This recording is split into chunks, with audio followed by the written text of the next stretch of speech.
2. Oops, what did it do? We're back, folks. I hope. Wait a minute. Freedom Forum on this, the 10th day of the 12th month, year of our Lord Jesus the Christ, 2014.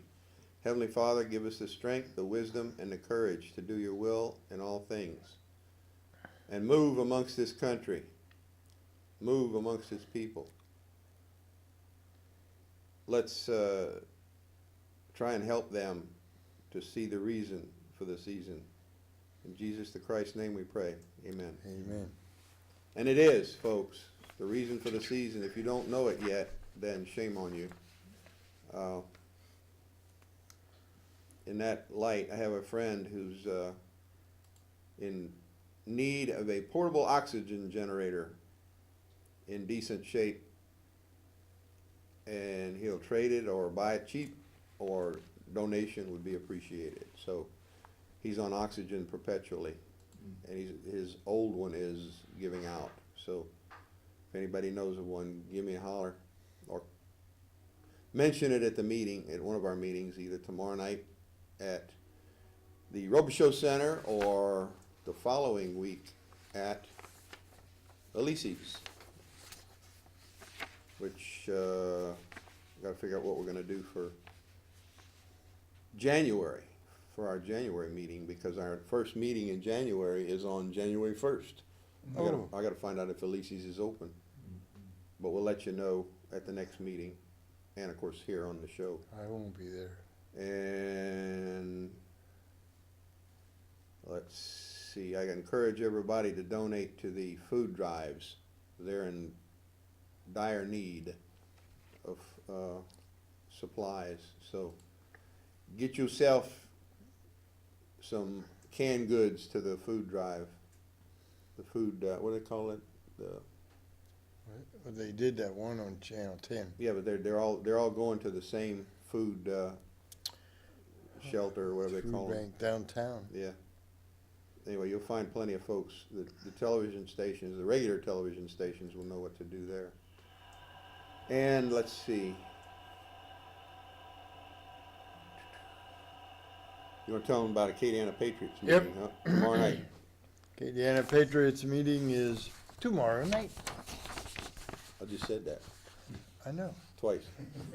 December's meetings are always tough to schedule, but in light of the things going on in this country, we're going to have one. Yeah. We are going to celebrate Christmas, and that is Christmas with Christ in it.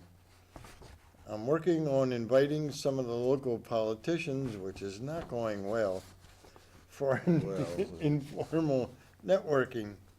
We will have 1 or 2 videos, then we will celebrate with a Christmas meal, which will include turkey, ham, and all the fixings being provided by your executive committee plus 1, and a relaxing time to network and make friends.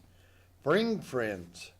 More info to come. Well, I should have took that one out of there. We will discuss how to become more involved.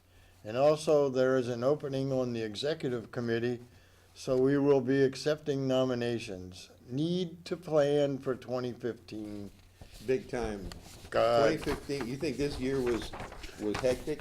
Oh, Wait, 2015 is going to fly by. what did Reed say today? Yeah. They yeah. they already putting out we're gonna go to war with the Republicans. Unbelievable. After The meeting will be at the Robichaux Recreation Center across the street from the Cox Building on Eras Landry Road. Further information needed, call 654-2805.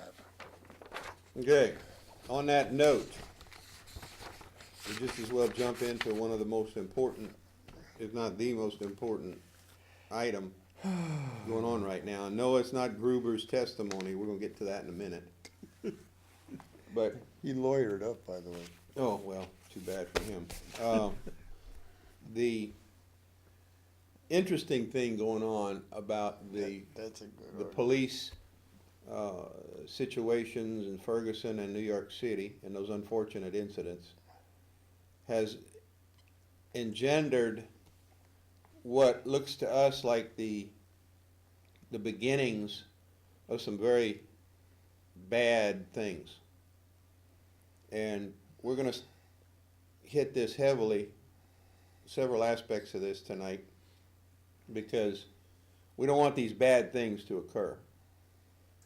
And we got an advantage down here. We get along pretty good with everybody.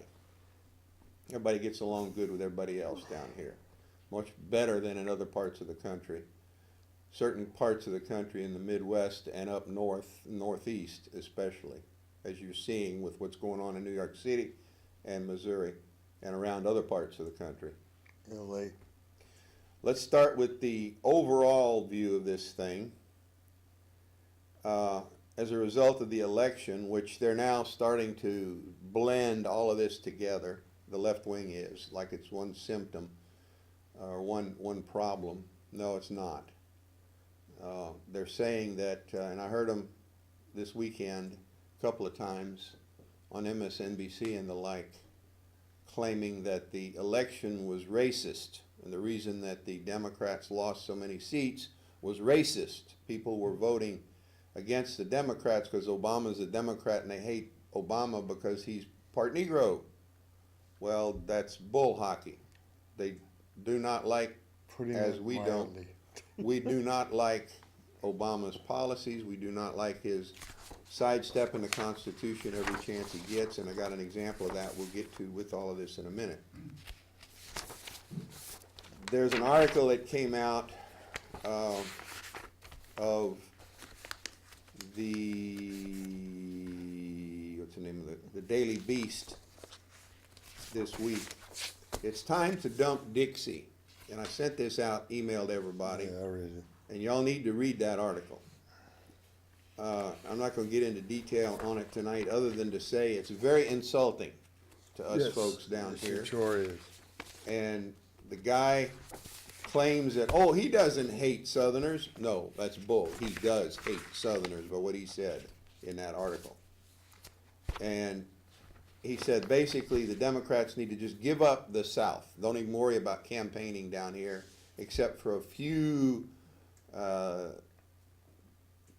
election campaigns like the one in New Orleans, et cetera, that the Republicans have the South sewed up and the Democrats don't need it anyway. Well, that's a crock right there. And I went, after reading the article, if you got that, or you go to that article, dailybeast.com, you need to take a look at the comments afterward, and they were choice. I didn't get into all of them because they had thousands of them. Oh, yeah.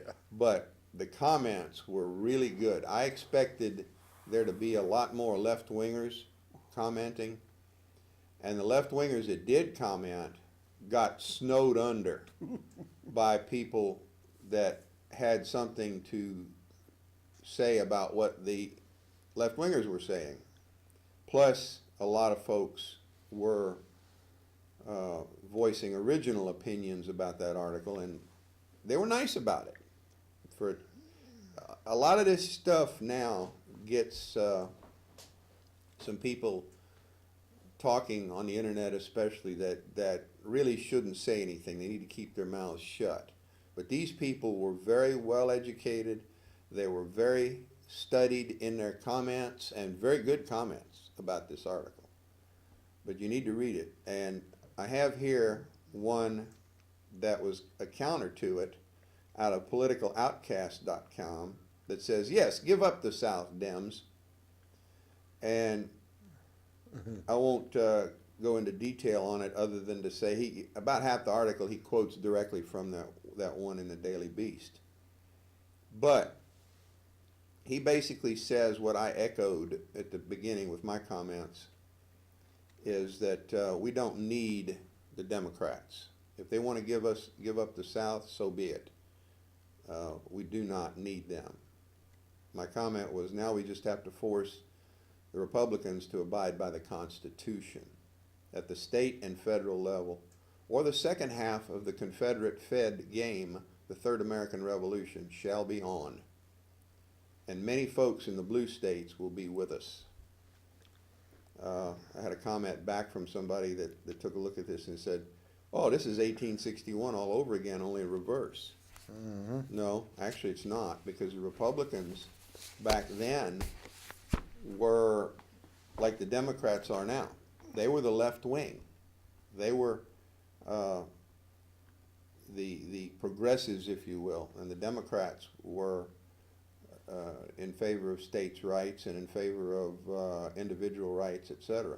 So it was a flip-flop of the political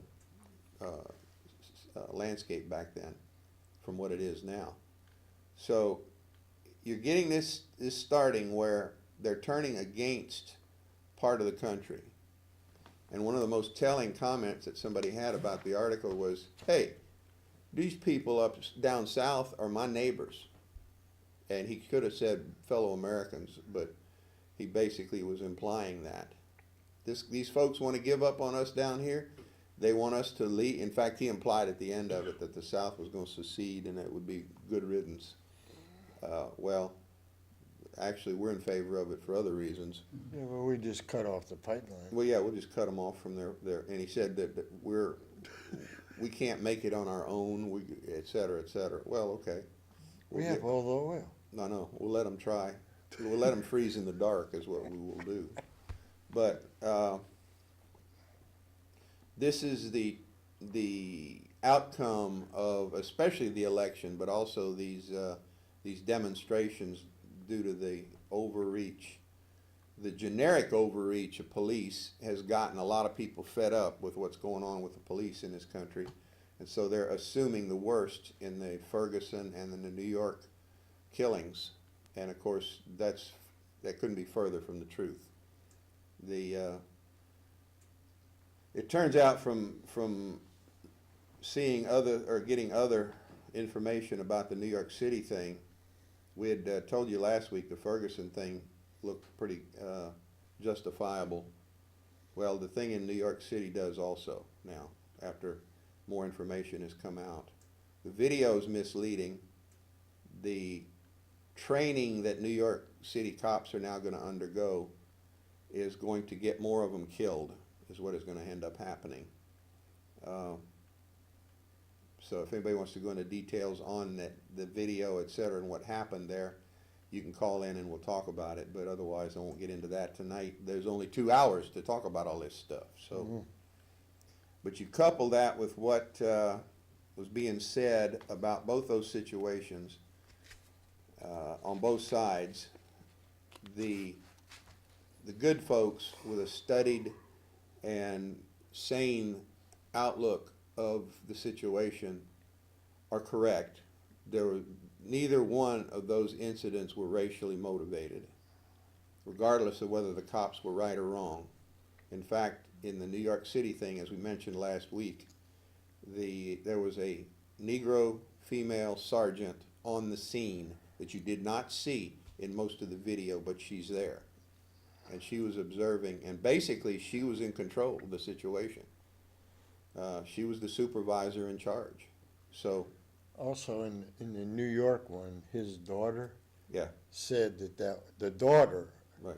said that it was not about racism. In front of Al Sharpton, no less. Sitting right next to Al Sharpton. Right. And Al, the look on his face, I saw that. The look on his face. I saw it.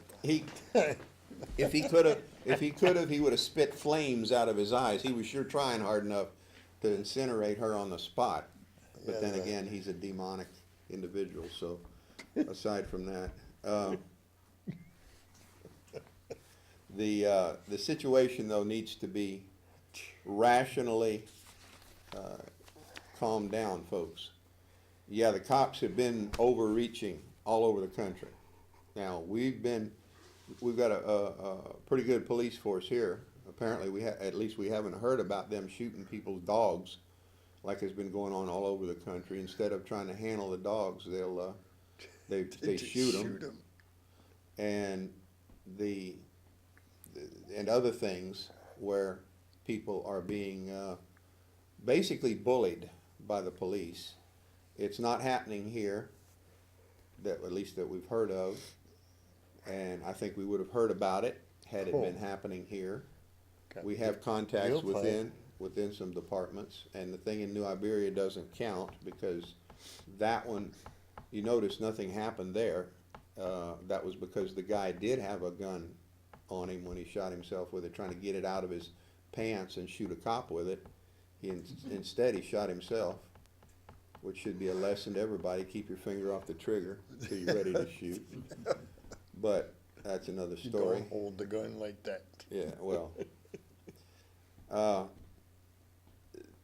This thing is getting out of hand when you've got Obama.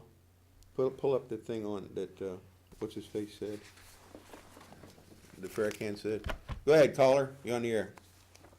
You I there? can't believe you call Al Sharpton demonic. You can't believe I said that? Well, how I about just can't believe that. how about we add a few more names to that? Oh, man, let me tell you.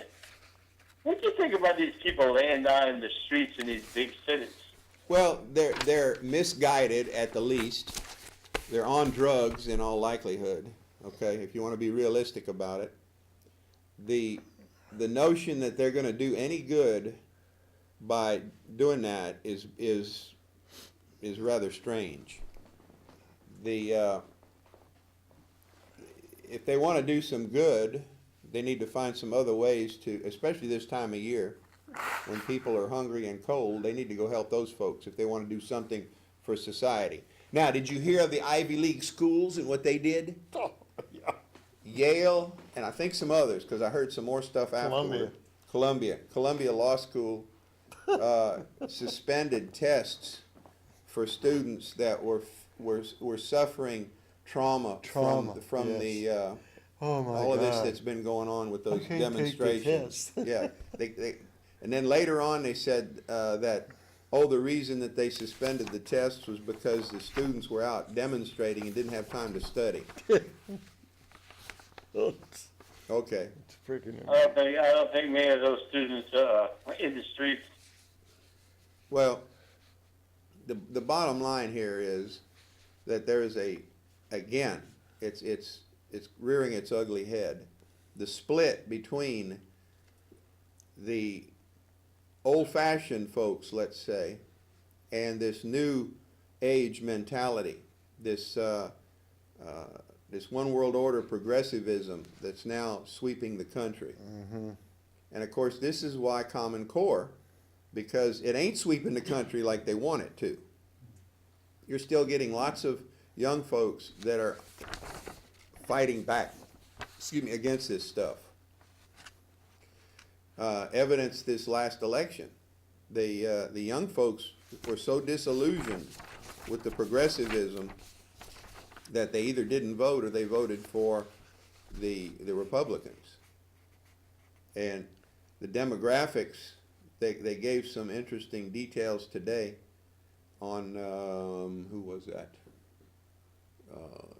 Stuart Varney's program about how the attitudes are changing amongst almost every group of people in the country, almost every demographic, by age, by race, by sex. Things are changing for the good. They're swinging back in the right direction. You know, an example of that, and it's just a small example, but in Jefferson Parish in New Orleans, they had such a progressive school board, and they thought there was no way that they would flip the school board. They flipped it. In Jefferson, I mean, that is That's a good news. predominantly liberal thing. They actually flipped Well, look what the happened school here. board. Yeah, look what happened here with our school board. Well, It didn't get completely flipped, Not but it completely, turned not out enough. better than we expected. yeah. So Question. the bottom line is, folks, the other side is running scared. The people in power are running scared. When you've got the kind of articles coming out that the Democrats should give up the South, like this guy in the Daily Beast put out, and you've got the likes of Obama and others whining about the racism in this country. They had him on yesterday whining about it for one venue, and then he was on another venue today, and he was much more studied in his approach. He was less less racially confrontational today than he was yesterday. Well, what's the difference? What happened between yesterday and today? Well, it was the audience he had. Mm-hmm. He's tailoring his lip syncing with his the audience.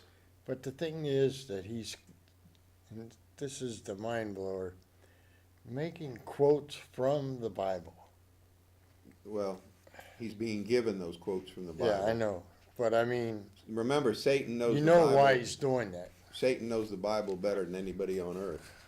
Hey, Tom. Yo, Well, what if, I'm kind of scared about, I'm not worried about me, but, my wife and daughters and stuff go Yeah. down the road. What would you do if someone, a group of people, I don't care, white, black, or green, or yellow, if they lay down in the road in front of it, what would you do? well, avoid them as much as possible is the first thing you've got to do. If they're in my neighborhood, then we're going to watch them closely. If they're not doing anything but laying down in the street. If they escalate, though, which they probably will, otherwise, why are they in the street? Especially in a residential neighborhood. If they're blocking some legitimate activity, then, hey, it's time to call the police. If the police won't do anything, which is what's going on in these big cities, in these northern cities, they're being controlled. Look at the mayor of New York. Oh. He is egging this on. Del Blasio. Yeah, between him and Obama, they're basically telling these people to do what they're doing. Yep. Obama told them to riot, literally, on one of his speeches in the last week or so. So, I mean, come on. Well, the question is this. I mean, what if they start, first they lay down the street, then they come around your car? Well, that's what I said. If they escalate, okay, then we have to take care of business. Safety of my loved ones and myself comes first. That's bottom line. If somebody wants to threaten the safety of somebody else, then woe be unto them. If that somebody else is able to and willing. See, that's the key now with a lot of these people. The wussification of this country is not complete, folks. That's why Common Core has to be instituted. That's why when a child says that a cloud looks like a gun, then they expel them from school. Oops. What's going to be really interesting is they got this new drill, this new battery-operated drill that looks like a pistol. And they even call it semi-automatic. You change one thing and it's automatically it rotates a bit into place, and you just do that until you get the right bit in place. And it's going to be interesting to see if some child brings one of those to school, what they do. It's not a gun. Demonstration Friday. But bring it. My daddy's Show and tell. My daddy's a mechanic, and here's his primary tool, and he pulls out that pistol-looking drill. What are they going to do? A screwdriver. Well, let me tell you, I think the sale of four-wheel drive trucks in this area is going to go up. Well, I tend to agree with that. the fortunate thing about around here, and we've talked about this personally and in meetings, is that around here, like I mentioned earlier, we get along. Everybody gets along a lot better here than they do in other parts of the country. And there's a reason for that. There's a mutual... Well armed, that's what it is, we're well armed. Well, that's the reason that breeds mutual respect. You see, an armed society is a polite society. Mm-hmm. And that was one of the great science fiction authors of our day, Robert Heinlein. Well, not of my day, not necessarily the rest of you folks out there, you younger folks. But yeah, the situation is bad. And we've got a couple of other aspects of this that are bordering on the bizarre now. For example, what Louis Farrakhan said. Yeah, And have you heard that? Oh, yeah. Yeah. So we'll tear we're this gonna- GD country apart. yeah, and I Well, saw it. it's GG's country. Yeah. Well, he Well, I said can't say we're the not gonna real say it. word on We're air. not- we shouldn't say it at all, even when Yeah. reading it. But I'll tell you about old Farrakhan. I watched him over the years, and he was fairly measured in what he did publicly. Now, there's a lot of stuff that he was doing privately that we don't countenance. We don't give much credibility to it. But he was not doing it publicly. Now he has done it public. He has come out publicly and made some comments that were just totally over the wall. Mm-hmm. And we're gonna let Jim read that here in a second. But that's one of the bizarre things that's happened. What, are they coming out of the closet now? Or are we gonna start seeing some serious violence begin? Because that's what this kind of rhetoric, and the rhetoric that Obama and the mayor of New York, de Blasio, have set us up for. And folks, we can't let that happen here. Well, de Blasio is kind of forced into doing this because his wife is black, his son is black. You know, I mean, he's probably won't be able to sleep at night if he don't do this. Now. This guy, remember what he tried to do gun control wise, and he was fairly successful. He has taken up the reins of Bloomberg 110%. He is Bloomberg on steroids. And the folks up there on our side of the fence are calling him Big Bird because he's so tall and he acts like a cartoon character sometimes. Well, did you hear what he said about Giuliani? No. Huh? No, I didn't hear what he said about Giuliani. Giuliani's been on him all over him for the last week. Oh yeah, he went after Giuliani. Yeah, Giuliani. Yeah, that's because he called Giuliani not having a clue, you know, what he was doing and all this stuff. And let me tell you, if any man of New York did a good thing for black people, white people, all the people, the crime went down so much when he was in office, you know, and he tells a guy who didn't have any clue. Yeah, Giuliani mentioned see what de Blasio wants is no stop and frisk at all. Okay? Yeah. Giuliani, when he was in office, when he first got started, there were 7,000 incidents of stop and frisk a year in New York City, average. When he got out of office, there were just over 1,000. So he was reducing it. Okay? He was making the streets safer, etc. Now, here's the problem with stop and frisk.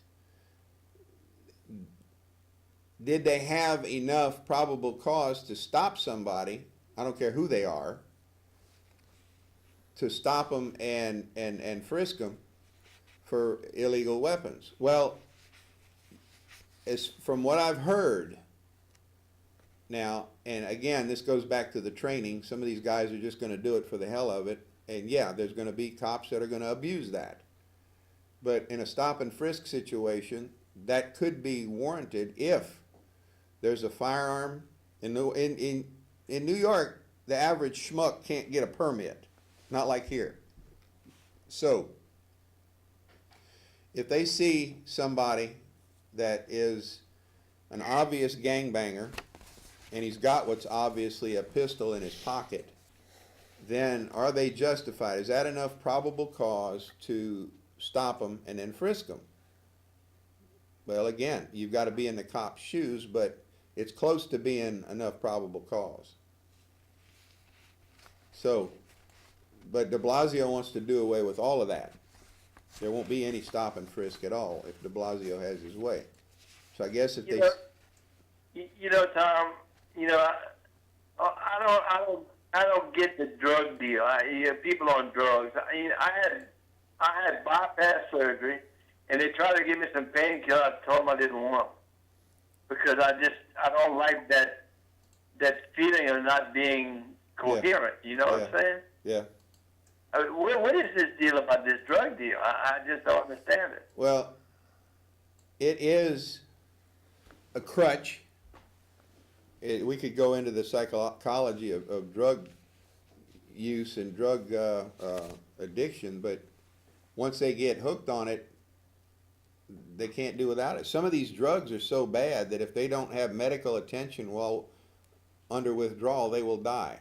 And a classic example of that is alcohol. What people don't understand is the addiction to to alcohol is worse than it is to most of these designer drugs.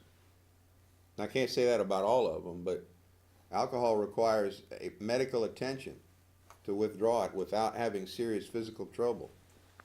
So it's just like any other addiction though, Sammy.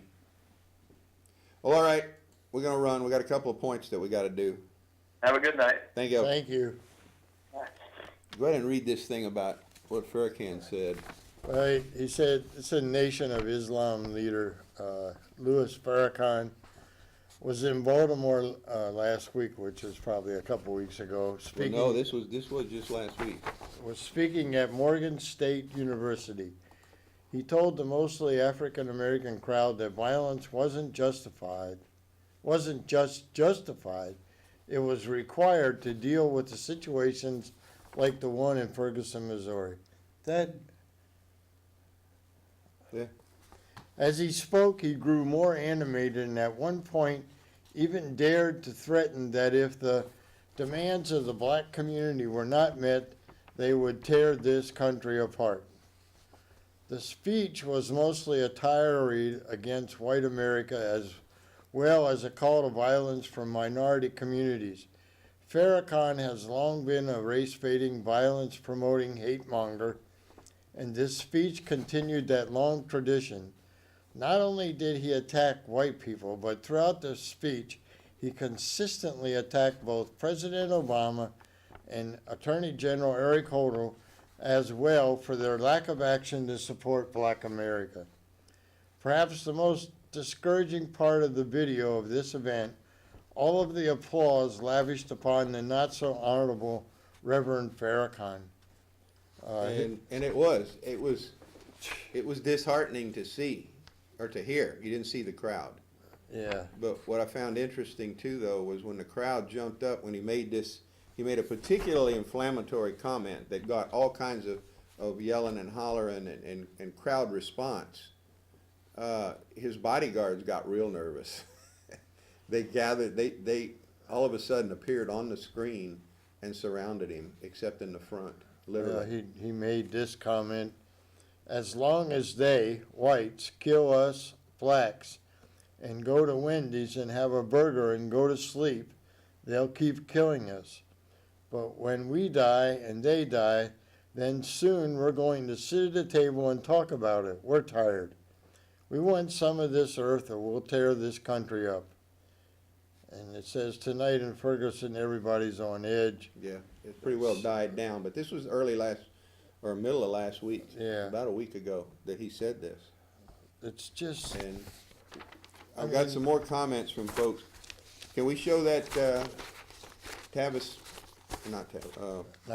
Niger Ennis video, Tom? Tom. Oh, sleep. We'll get it. Can you try a video? Okay. We're gonna try and bring that up. But there's been all kinds of folks coming out. I've got two opinion pieces here, one from Thomas Sowell and another one, well no, both of them are Thomas Sowell, excuse me, on this. And Thomas Sowell is descended from slaves, folks, okay? Of course, I am too. They called the slaves that I'm descended from indentured servants of the Irish type on that side of the family, but. That kind of like undocumented, No, they weren't. They were documented. They had a horrendous documentation. Go ahead. Got it? Right. Let's go ahead and show Niger Ennis.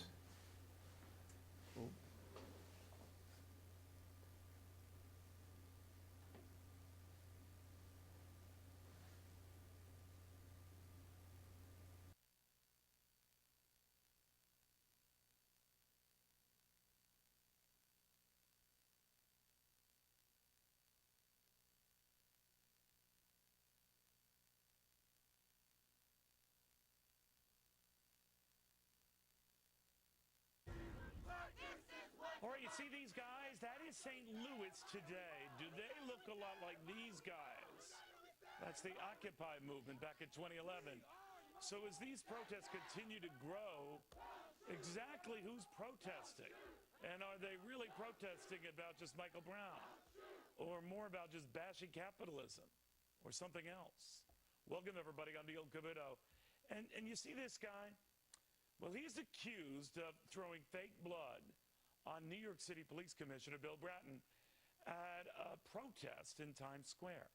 Turns out he's also a key figure in the Occupy Wall Street movement, adding calls for Black Friday boycotts to protest the Brown decision.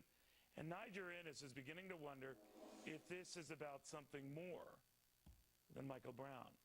Niger, good to have you back. What do you make of all this? Well, I'm terribly frustrated. You know, I said to you the other night, Neil, what happens when the circus, and I define the circus as the paid protesters, the anarchists, the activists, the card-carrying zealots that are out there, the Occupy Wall Street crowd that has come into Ferguson. What happens when they leave town after all the burnings, after all the, God forbid there should be any deaths? Is what will be left is an economic wasteland. And the very frustration, legitimate frustration, that the people of Ferguson have, the young people of Ferguson have, jobs, economic opportunity, education choices, and education and economic uplift, their situation is going to be worse off, not better off because of this. You know, though, obviously there were agitators. You and I were talking the night of the protest that there were a lot of outside groups. In fact, we've got confirmation of that, that many had checked themselves into local hotels days, some of them weeks ahead of the fact. To what end? What do you think's going on? Well, I think largely, you know, and I don't want to get too conspiratorial here, but I do believe that there are elements within the progressive movement that saw the results of 2014 election and saw the decreased turnout in Latino community, saw the lack of enthusiasm in some black communities, the fact that you had some actually Republicans like John Kasich get 25% of the black vote, in Georgia 10% of the black vote with Republican.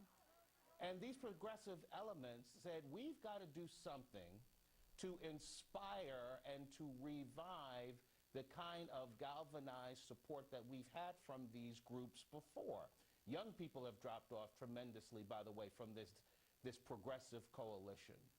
All and right, I so, do but believe, think of what you're saying, yeah. Adja, then it isn't strictly along racial lines or even for racial issues. Doing it for what reason, then? They're doing it to galvanize. I ultimately believe that they're doing this. This is ultimately a GOT effort for 2014 to get folk, 2016, to get folk that have been dropping off from that progressive coalition, blacks, Latinos. And by the way, this is not just a Michael Brown issue. This was the executive amnesty issue that came within days, by the way, of the verdict. That's not an accident. Right. That President Obama did that. He and progressive elements are trying to re-engage all of those within the progressive coalition that have been dropping off or, God forbid, voting Republican, to get them reignited for 2016. And, Neil, the real tragedy in all this, of course, is that the people, the legitimate people in Ferguson, you know, we have a campaign called Restore the Dream 2015, led by myself, Dr. Alveda King, Bishop Harry Jackson, a number of leaders, minority leaders are coming together to deal with real problems confronting the minority community. Problem of economic opportunity and economic empowerment. Problem of lack of educational choices, education choices. We are rebuilding the family. These are real issues and real concerns. And if people get caught up in police-community relations while not really realizing that the tragedy of Michael Brown, and I feel so bad. I lost 2 brothers, okay, who were killed. I feel very, very sad about what happened to Michael Brown. But the root of Michael Brown's tragedy is when he went into that convenience store, bullied that store owner, and stole those cigarillos. That is when the clock started ticking on this young man's death. And if we do not boldly and dramatically confront the crisis among young black men and young men in general, we're not going to get anywhere. But even to your point, Niger, most young black men don't do this sort of thing and don't respond this sort of way. But I believe many are agitated when, of all people, a Reverend Al Sharpton comes down there to protest the decision and to all but galvanize them to do just what they did. It is not just, yes, you're absolutely right about Reverend Al and Jesse Jackson and the new so-called New Black Panther Party and all these folk that don't give a darn about Michael Brown. They don't give a darn about young black men. They have a completely different agenda, and that agenda is to make themselves relevant. You know, these elements and these groups and their big government liberal democratic allies have had control in these communities in urban centers for 50 years, and they have not delivered for these folk, for our people. They have not delivered. They are losing relevance. You know, one of the most fascinating things we found out, Alveda King and myself found out in Ferguson, is the total disconnect between young blacks in Ferguson and the Democratic leadership in Ferguson and in the state of Missouri, which many of it is, much of that leadership is black as well. And so these politicians have tried. They've tried their big government liberal solutions. They have failed. They're out of touch, and they are desperate to regain relevance by whatever means necessary. And that includes President Obama and his Attorney General. It's always good having you, Niger, for no other reason than just another perspective, a very smart perspective at that. Thank you, my friend. Niger. Thank you, Neil. So how real, to Niger's point, is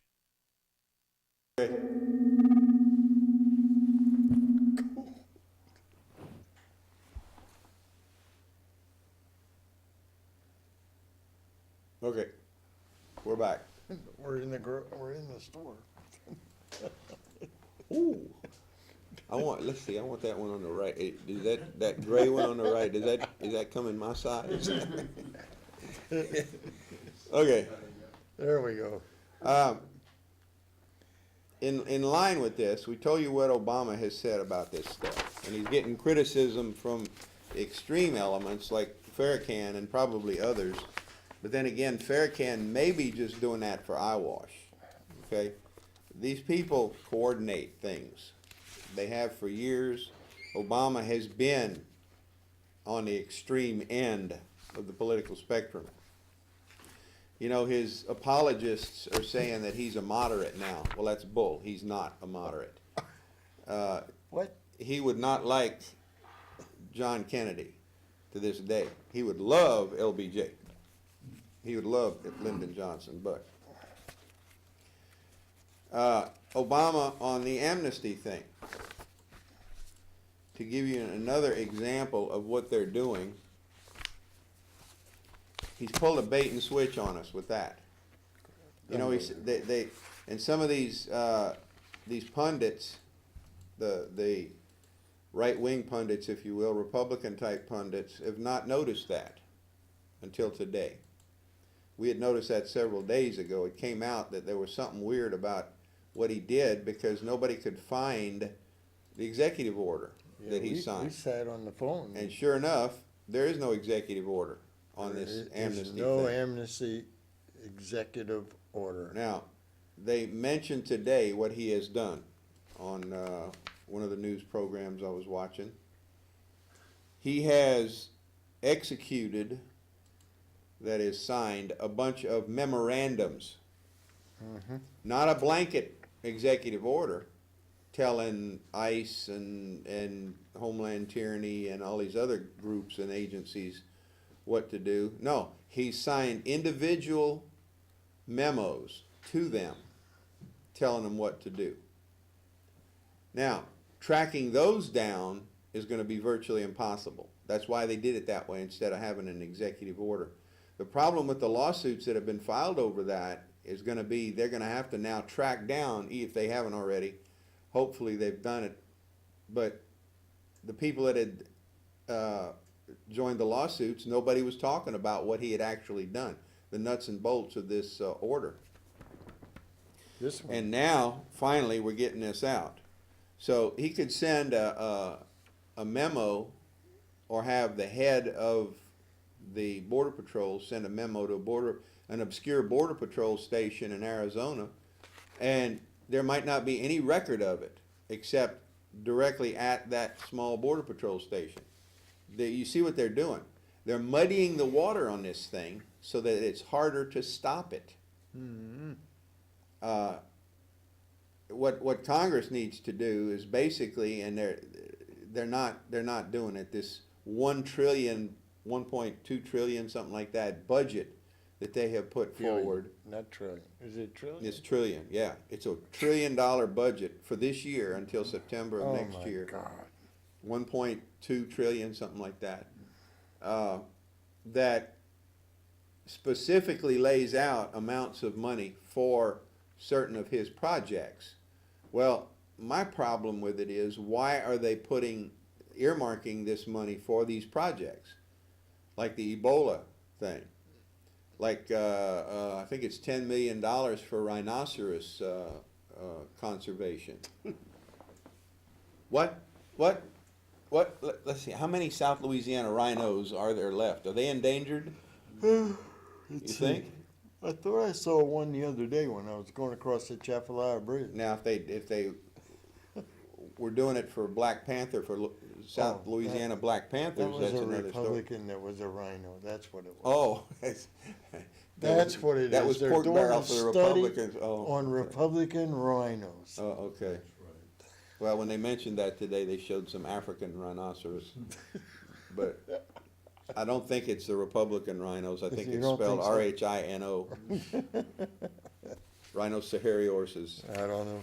So, again, this is what the Republicans have got to, in fact, there's several people have ordered some brass spherical objects, a pair of them each, and to send to Congress, to the Republicans in Congress. And I had thought of that, and then somebody said, well, no, somebody's already doing that. So, I told a doctor in Shreveport that today. I thought he was going to roll on the floor. that's the problem with the Republicans, though. They've got to stand up to this guy. They can do something, especially January 1st, but Comes down to the money. yeah, it's all about the money. But this amnesty thing is a Trojan horse. It's bogus. Yeah. There's been some of these, even one today, talking about it, said that it was an executive order. No, it's not an executive order. It's just a series of little things. It actually came from the Department of Homeland Security Secretary. One of them. One of them was exercising prosecutorial discretion with respect to individuals who came to the United States as children, with respect to certain individuals who are the parents of U.S. citizens or permanent residents. Say that real fast. Yeah, the need only a document lawyer. dealing with Lawyer. the implementation. Yeah, this is lawyerese that they're doing here. They're sneaky. I read that and I went, what? Yeah, what? I don't know. So, that's what's up there. That's a Now, tip. this is choice. This is choice about Gruber. Did anybody see Gruber's testimony today? Any part of it? No. That guy is slick. Watching him, this is the guy who, to refresh your memory, this is the guy who worked on Obamacare Stupid. from Harvard University, MIT economist Jonathan Gruber, Yes. who was MIT. paid by the federal government since 2000. And we've got the breakdown, and we'll get to in a minute. Before But this that, is the guy that for the federal government, has said that well, he didn't get involved in the politics. No, that's bull hockey. That is so big a bald-faced lie. And the congressmen on the committee were calling him on this stuff, and he was just, oh, I didn't remember that. I don't remember saying that. Did you? Is that a quote of mine? I guess I said it. And this guy is so brilliant. Well, wait. This guy goes back. He has collected from the Bush administration alone $1.248 million to be an expert witness. Clinton. The Clinton administration, he collected 516,000. Again, 1,248,000 from the Bush administration, and 452,600 from Obama since he's taken office. Now, I'm sure the next 2 years they were going to use him for other things. Not now. No, not now. He wasn't just used for the Obamacare stuff. No. He worked on the Massachusetts version of it that was kind of the granddaddy of Obamacare under Mitt Romney when he was governor. Yep. His career started in '97. He took a leave of absence from MIT to serve as Deputy Assistant Secretary of Economic Policy for the Department of Treasury under Clinton. Well, wait a second. That right there is a political job. He only served in that position for a year. He went back to MIT. But then he began a string of recurring taxpayer-paid stints as an expert witness in January 2000. Justice Department paid him $102,000 for his expert testimony, according to usaspending.gov. And we got a breakdown by months when he received Justice Department money. January 2000, $102,000. June of 2000, $52,000, on down the line. Total of $516,000 from the Clinton administration. During the Bush administration, again, he got up to a total of $1.248 million. This guy is not the babe in the woods he implied. He's not the ignoramus that he implied when he was testifying, and they need to get him for perjury. They need to get the sucker for perjury. Yeah, but isn't there several high-level people that didn't know who this was?